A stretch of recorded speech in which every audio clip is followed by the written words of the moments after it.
Nandito kami sa Danahican, Quezon. Nakita ko si nanay nung galing kaming palengke. Nanay, marami na nakuha mo. Para saan po yan, ay? Nagawa po namin kurtina. Binabarila, binabutasan. Tapos binabarnisan. Anong gagawin?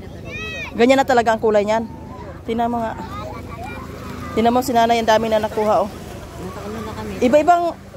Asan yung ano nyo na ina-sample na ganito? Wala kami sample na nandun sa amin. Ibig sabihin niya, binibinta nyo? Magkano isang ganyan na ano? Kayo rin gumagawa. Magkano yung isang parang 30? Buo na yon. Ibig sabihin hindi na ito binabarnisan, basta tinutuhog na lang ng nylon? Oo. Ano yun pa po yun siya, putol-putulin. Ng pinong-pino? Yung halimbawa ganito, ito, mga ganito lang din. Ganyan lahat ang size. Bakit iba-iba po ang size niya? May malaki. Meron din, ganito din kahaba. Tapos yung sobrang haba, ano na namin. Pinuputol. Ilang taon na kayo sa ganito na yung trabaho, Nay? Matagal na.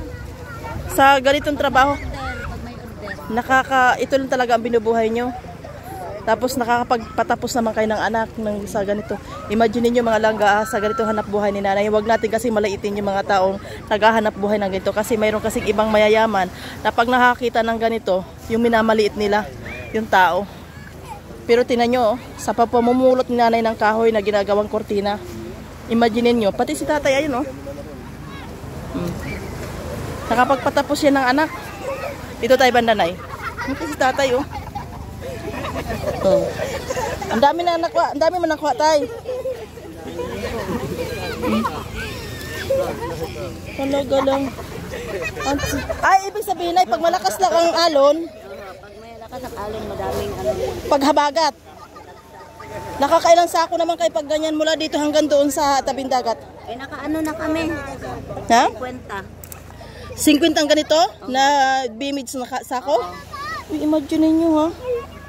Tatlo naman kami. Talaga. Ini-export naman yan, hindi? Minsan merong na-order na in-export. Ay! Mas maganda pa siguro no pag binabarnisan ano na, no? Wala na mapag-depende sa order eh. Ay, talaga. Imagine niyo, ha? Sa ganito namumulot si nanay ng kahoy. Puting pintura. Okay. I-ano ko nga yan, isi-search ko nga yan na kung ganito. Ano nga tawag nito? Charge mo po yung garland. Garland? Garland, garland. Makikita nyo na po lahat. Garland kahoy. Makikita nyo na po. Okay. Ginagawang kortina. So, Nay, anong masasabi nyo na sa mga taong yung nawawalan na ng pag-asa na kumbaga? Hindi mawala ng pag-asa. Yan. Marinig nyo naman siguro si nanay, oh. Sa ganitong pamumulot ng kahoy, ginagawang garland kortina. Imagine niyo dito niya binubuhay kapag patapos ng anak. Grabe, Nay, nakaka-proud ako sa inyo, Nay. Sobra.